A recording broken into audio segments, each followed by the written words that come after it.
দেখছি বাসে বাসে রেসরেসি চলছে, এই যে কীভাবে চালাচ্ছে, এই যে কীভাবে চালাচ্ছে, কীভাবে চালাচ্ছে। এ ওকে জায়গা দেবে না, এ ওকে ছাড়বে না। আর ভাই এদের জন্যই রাস্তায় অ্যাক্সিডেন্টগুলো হয়।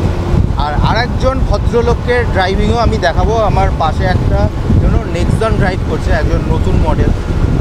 এত সুন্দর চালাচ্ছে, মানে আমার থেকে অনেকটা পিছিয়ে গিয়েছে। পেছনে আসছে যা দেখতে পাচ্ছি।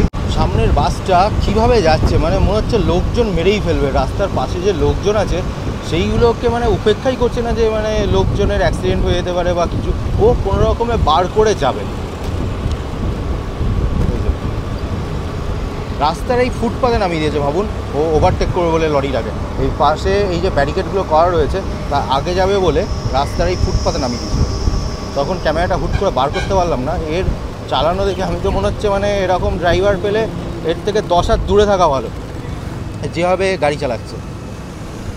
কি হবে ভাই, 5টা মিনিট নয় পরে পৌঁছবেন, কি এত হুডোবাটা ভাই।